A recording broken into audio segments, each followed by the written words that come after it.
everybody. Joining us is Morgan Rich. He is a volunteer at Humanity Forward Arizona. Is helping us a big time with our website. We're trying something new over here at Step Forward to give a little bit of commentary on Yang's podcast. And know we're all very interested in what he has to say. And this was the first time he went on without a guest. He just spoke a little bit about police brutality, Campaign Zero, and here to give our thoughts about it is Morgan and myself. So, Morgan, what was your initial thoughts of his podcast? Well, let's see. um,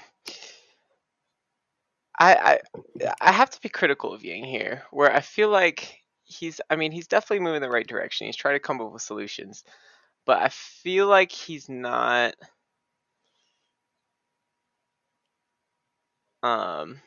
pushing hard enough. Where like he's talking about body cams, for example. Yeah. Um, That was a contentious session by his own yeah, admission. yeah, and like he said, he's all for body cams, but like he didn't go into enough detail. Is my issue, where he says he's for body cams and he's for things like uh my brain's not For working. federal oversight and better training for officers, getting some data into the systems. Yeah. He talked about bureaucracy. And training on inherent biases and whatnot. But he was quite critical of that one too. Yeah. I feel though like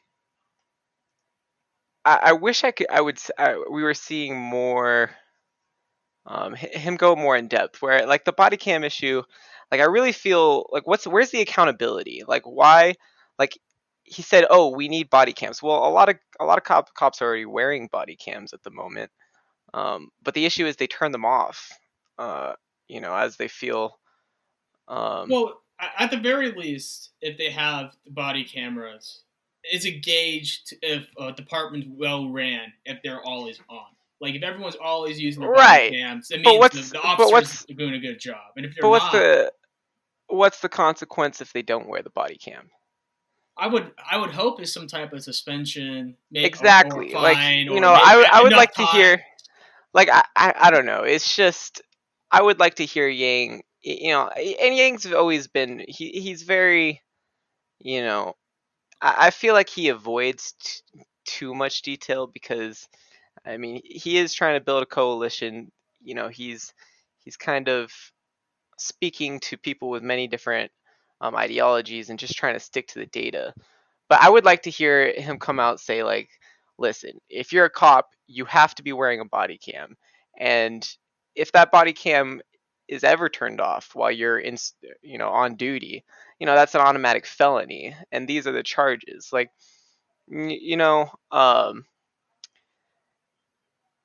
yeah, we definitely need some more standards for the cops. like there has to be accountability. Now, what I have to I hope you're going to say praise. yes, praise him on There we go. is not hopping on this whole abolish police bandwagon and The defunding the police movement. and the defunding the police, because we have to be realistic. Police are a necessary evil, where if we just abolish police, I would contend that police are inherently evil. Well, they're a necessary. Yeah. They're a necessary evil, and that nobody likes the cops. Nobody likes, people walking around with firearms.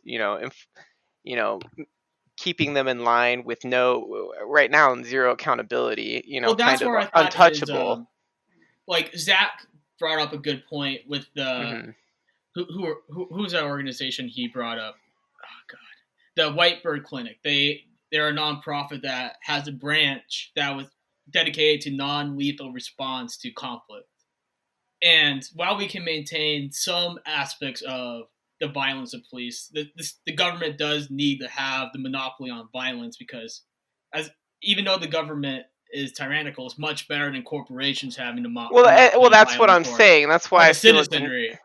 That's why I feel, police and law enforcement is a necessary evil, where if you're just abolish the police, who's going to protect the public from the murders and the, The You, you you know know what really struck me though? serial criminals.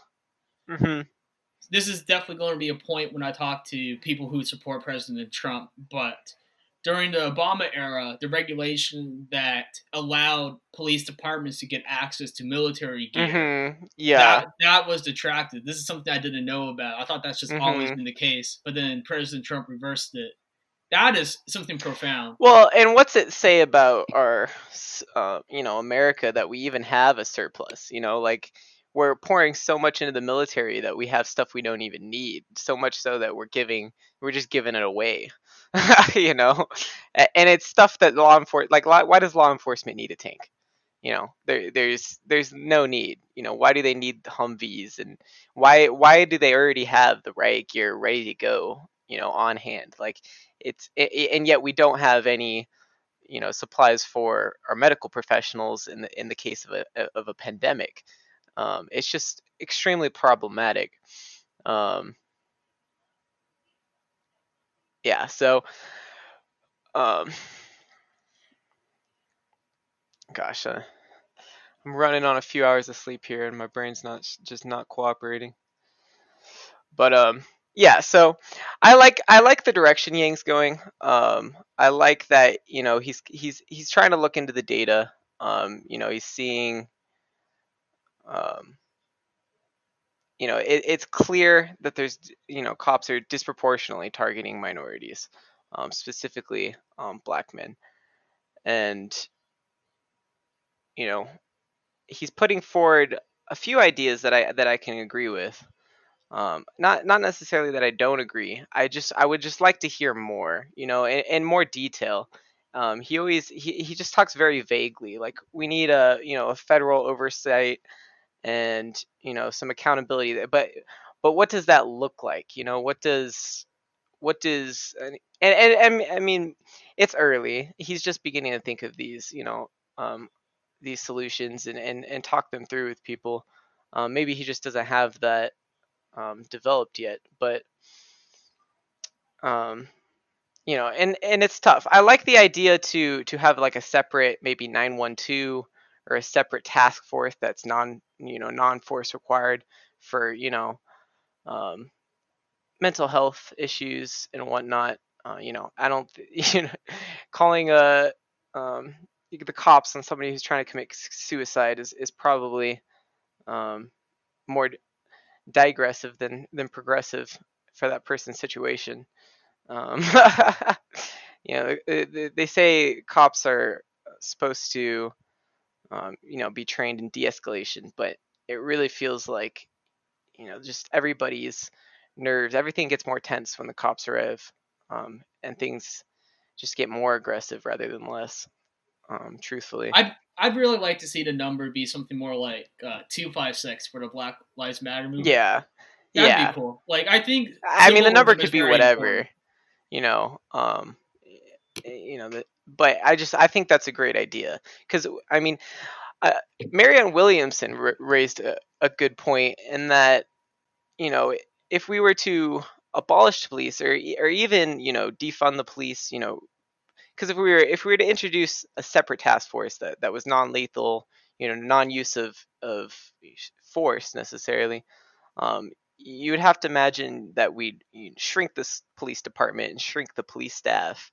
Um, and Marianne Williamson made a good point in that you might have there's lots of people who have gone into this career, um, expecting to get a lifelong career out of it. And if we're to defund, cut these police forces down, they might band together against that and have their own revolt.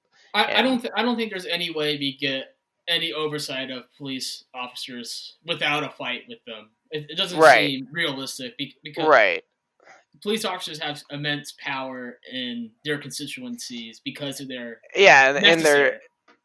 and they're institutionalized. They've got old institutions. They're unionized. They've got a huge legal front. Um, Yeah, they're in so bed with the DA and the I, I I mayor think and I everything. think it's just a waste of time to sit there and talk about abolishing the police. Well, is it one of the lessons I thought, at least I took away from everything that's going on about now, is that everyone needs to talk about this, even if it's just tossing around ideas and facing the reality that a large amount of Americans experience this discrimination from the institution we all pay for. So while Andrew's he doesn't have any elected office, the most he could do is divert his supporters to encourage them to rally around Black Lives Matter. But beyond that, like what else? What would you like him to do if that's kind of a critique you got? Well, I mean, when he ran for president, he had a set of policies laid out, that you could go to. And I mean, it's still early, of course, but I'd love to see, the Humanity Forward website, maybe see a policy page with just, updates with detailed policies of what he's thinking and the direction he's All right, trying to that go. that I would really disagree with. So this is something I really wanted to talk Mm-hmm. about as Okay. well. So one of his when he was listing down the actual items we can do, he first and foremost started with cash relief Mm-hmm. and urging us to continue to fight for UBI. And that's kind of Mm-hmm. been my stance throughout the whole scene. Where we should go to these protests, we should donate to people like Campaign Zero or Color of Change, Mm-hmm. and we should support people online. But really, the Yang Gang should stay focused on pushing universal basic income because economic justice is just as important as rectifying the legal justice. And we need to be fighting this battle on all fronts. And Yes. I really think our function should be focused on UBI. We're three crises in. First, Humanity Forward turned in kind of a charity organization for COVID relief, and now and now we're dealing with ramification of George Floyd's murder. But I would really like us to return to our original mission of UBI. It's not even the ramification of George Floyd's murder. It's the ramification of George Floyd's murder and every unjust murder prior to it, Yes, and that is just certainly true. the injustices against the black community as a whole, and Yeah, the any cities and ghettos that they've been yeah. But there's no doubt a restricted UBI would to. help alleviate Oh, aspects of these absolutely. problems. Well, it's a start. The UBA is a start for a whole lot of issues. I don't know how this is necessarily um, I like to tie UBI counter into to just a more detailed policy proposals. well, is it Humanity Forward's job to combat police brutality in that fashion because he's not running a campaign anymore. It's a Mm-hmm. nonprofit dedicated for UBI advancement, data rights, human centered capitalism. I remember when Humanity Forward Arizona was ratifying our own bylaws right before the COVID, before everything that's been happening. We decided on three things to work on, and now we're scattered because we want to help all these issues. And like almost actually not maybe. Certainly, we need to deal with the protests right now individually, but as our organization, is it our Well, I responsibility? think I think the ultimate goal of Humanity Forward is clear, and that's just to push our values and ideas and help anyone wanting to run for office on those values and Shout ideas. out to Sandhug. We're rooting for you. Mike Brohire in Yeah, Mike Kentucky. Rohire. Um, That's an important Definitely root. rooting for him. That's a very important one. We have a Um, little scuffle in the UBI community between Booker and Brohire. It'll be interesting to see how that unfolds. I watched their mhm. debate, and Brohire mentioned he was endorsed by Andrew and Humanity Forward. Then Booker went out and said I was endorsed by Income Movement. Then there's McGrath, so out of touch and I disagreeing haven't with seen this. UBI. Oh, you definitely showed us it was a good debate. Good, Where is both. this? Is, I saw it on the Humanity First Movement Slack. mm-hmm, I believe if you look up Kentucky primary Democratic primary debate, mm-hmm. you'll be able to find it. I think it's on YouTube. What Oh, we I'm do sure. very well is getting all this stuff online for us to watch. One of the craziest things, which I think helps bolster my advancement of UBI point, is that a Mm-hmm. quarter of the shootings, which I didn't know before, were a quarter of the people that were shot by police officers were mentally ill Right. individuals. Which Which sadly, it makes sense because police officers are not trained to handle No, not at all. infected individuals. And that's why I think the idea for the separate task force that's non-lethal, and more, mental health professionals and just, people there that are there to help and truly de-escalate, without putting people on edge, is a fantastic idea. Yeah, Um, it's going to be interesting to see how much Andrew wants to get involved with this because I know in the Humanity First movement, three individuals resigned from the interim board because they wanted to focus on candidates or they wanted to focus on these protests. So we are starting to see some people wanting to act now, and maybe the humanity movement isn't the best conduit, but there's organizations like our own in Arizona who organize their own protest slash speaking event with the mayor of Mesa, not Glendale, and local candidates and the Humanist Society. So there's kind of a divide in what route we should go. yeah, I mean it's Well, tough. There's no easy yeah, solution, all this is that's tough. for sure. Yeah. Well, One thing's clear though. we gotta end on a brighter note though. You went to the protests. Tell us a little bit about that. Oh, the protests were. I mean, I love the protests. One of the things I said about the protests, I feel like, America and its communities are getting some much needed bonding time, and that the internet's Yeah, very especially out of divisive. this. Mm-hmm. There's no true human connection. As humans, we're very community based, Mm-hmm. and we always traditionally have been, and modern society is really breaking that down. So, being able to go to a protest in your local community, and just stand for something together, you really, it's, I don't know, there's just a part of humanity that comes out, um, No, I get you.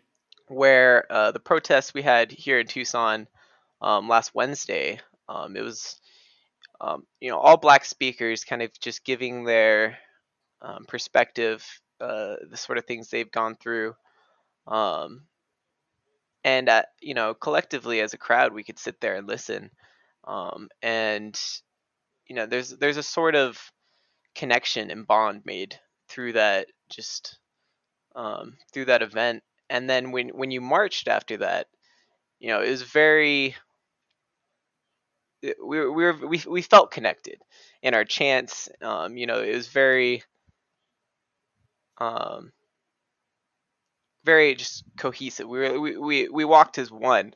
Where Yeah, this last very, very, Saturday, very human.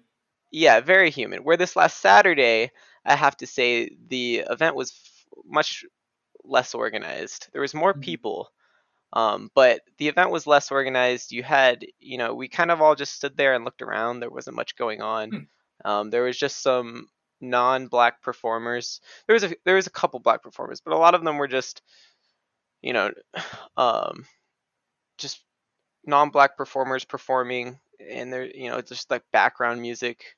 Everybody's just kind of talking about their thing, and then you'd have, a speaker get on, and it was just a lot of anger, um, but there wasn't like a real message being put forth, which I understand, and they have every right to be angry, but you could see in the march afterwards that that sort of connection, that was made Wednesday, wasn't established Mm-hmm. in that with that group, that community that came on Saturday.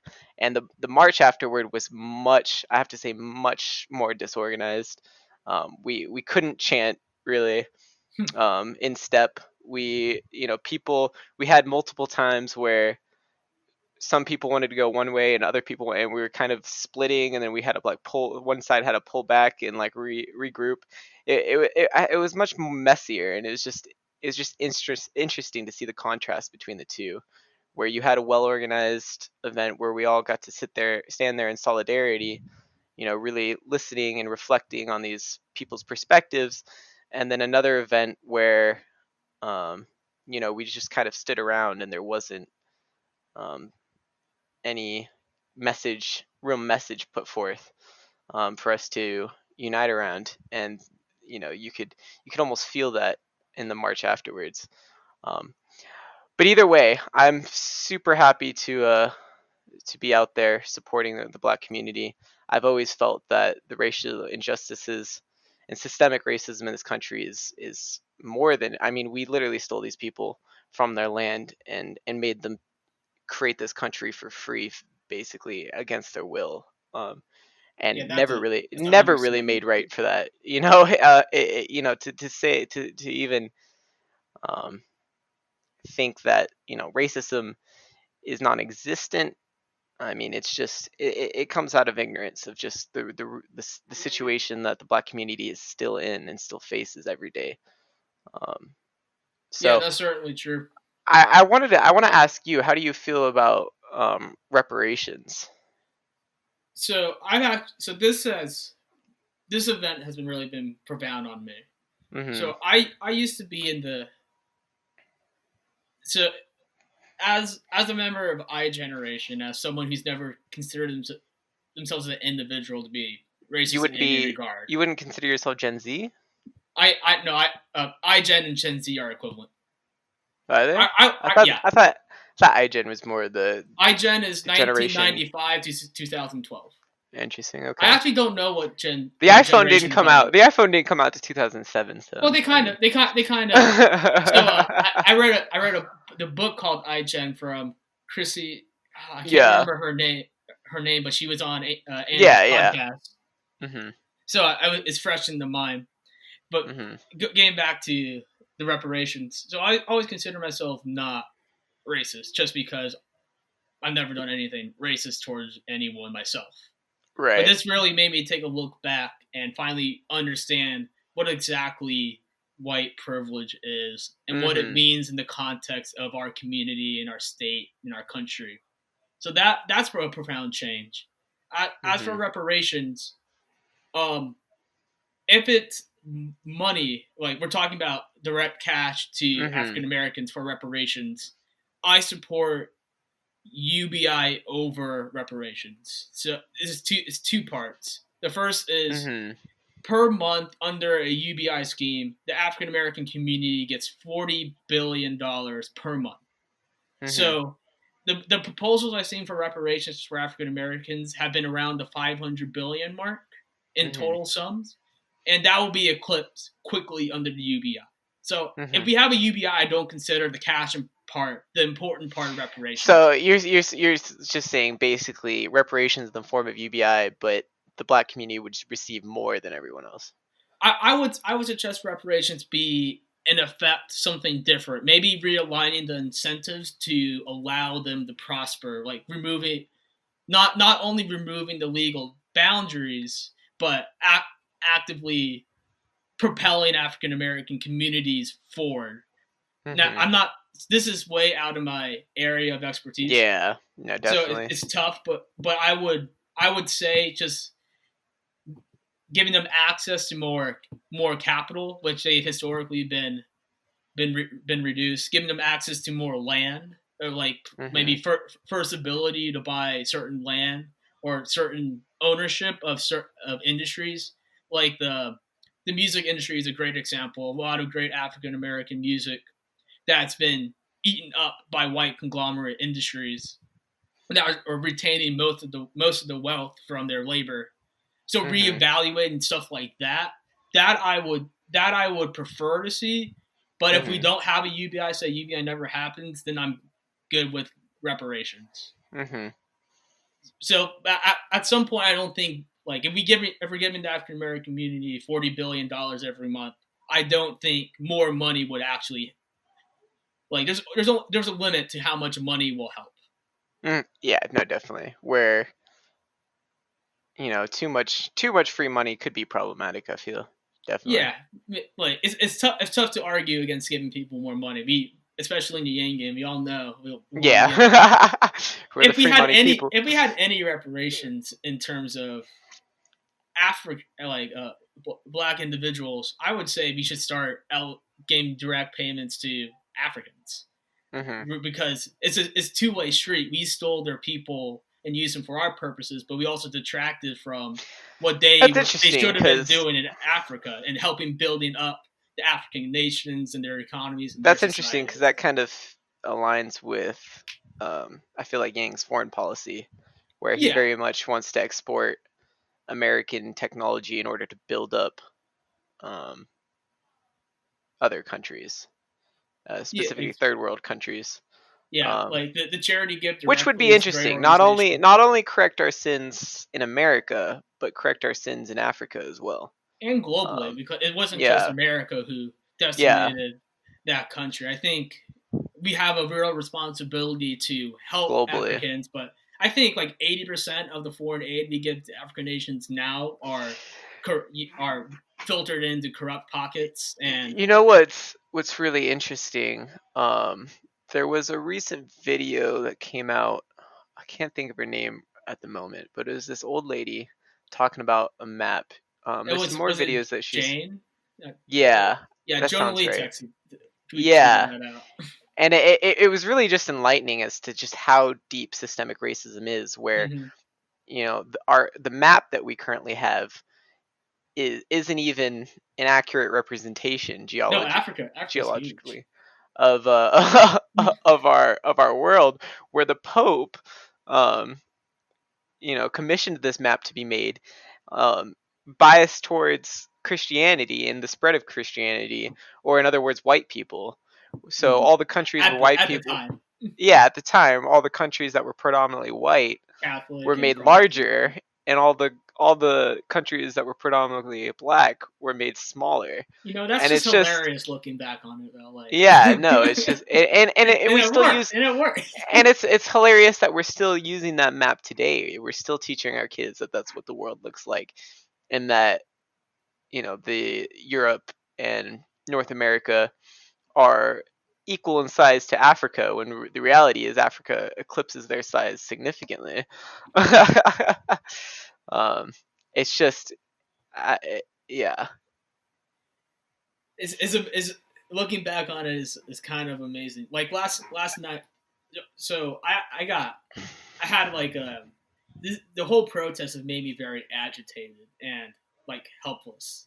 And as a Mhm. person who has privilege in the society, it made Mhm. it even I couldn't can't even imagine those who are economically or culturally distressed are going through like pressures Mhm. I don't have to feel. But I watched Mhm. a great movie, Trust Mercy, about the death penalty in the African American community, and it was Jamie Foxx and God, what's his name? Sadly, I can't remember the lead actor's name, but it told the story of an African American man that was wrongfully accused and sentenced to death row, and how much struggle they went through to rectify that. Even the people who weren't inherent had an individual hatred towards African Americans bolstered and supported the system that led them there. And that's not even being touched in these protests because we're all sensitive about police brutality as we should, but there's just so much work to be done outside of the police force. Yeah. No, definitely. Um, systemic racism, it touches all areas of our institutions and society. Not just in our hearts, but just everything, everything. It's truly unjust, and something should have been done a long time ago. Things have, we've kind of given false hope to the black community. I feel, where we've promised them rights that we haven't granted still. Um, Yeah, like that post civil rights era. I so wonder how history will look upon this era right now and see and trying to understand what how this happened. It will yeah, be very interesting. But I I want to hope to read. see a day where we this fully behind us, and we can stand next to our fellow human race, our black relatives, and stand as true equals, um, equal by the law, equal economically, socioeconomically. Um, and it's just silly because the reality is we all come from the same common ancestor. The whole, I don't know. It's I'm not quite sure what people expect to produce when they make that argument that we're all just from one family tree. Like, I think well, it's the problem just is you should like these people are here now. I don't care. I don't I care no, if I I know. was a It's different just species than everyone else on the planet. I'd still want them to be treated equally. I mean, I guess that's what, yeah. I mean, yeah. If you were a different species, you would want them to be treated equally. So, the fact Like that I hope the we're treating the aliens same species, I hope the unequally. aliens in Area 51 are Black Lives Matter movement as well. The millions for racial Well, justice. if That's there's what I aliens want. in Area 51, they probably have their own, civil rights issues. Yeah, just wait till we colonize Mars and discover racism on Mars. Elon Musk is going to have a tough time of it. Yeah. I want I to. actually, Oh, interestingly, interesting. All um, right, I want to hear it. Musk's tweet about, well, now we're a little off topic, but Musk's tweet about um, marijuana, Mm-hmm. I was his taking a stand, because marijuana, I mean, that's another um, sort of variable Yeah, of systemic racism where the mass marijuana laws have incarceration, war on have drugs, obviously inflicted, where disproportionate arrests, and like yeah, it really does feel almost targeted against the black community, it certainly um, was. So especially because when the laws were passed, you had the whole Rasta culture, mm-hmm, coming up, it's and certainly then true. yeah, I don't know. Well, this is a great way to round off our conversation. Weed always Hmm. makes it move a little lighter. So Yeah. I want to encourage everyone support the cash relief initiative, support the federal oversight, support better training for officers, getting better data, loosening the union contracts, all the demilitarization, getting all these tanks out of their hands. Donate to Color of Change, Campaign Zero. We all support all these organizations. And Morgan, thank you for talking with us. I know this is something we all need to start discussing. Yeah, no problem. I mean, love everyone, hate no one. You never know what anyone's going through, what they've been through. So yeah. Wise words. All right, everyone. Have a good night. Go, go make a change.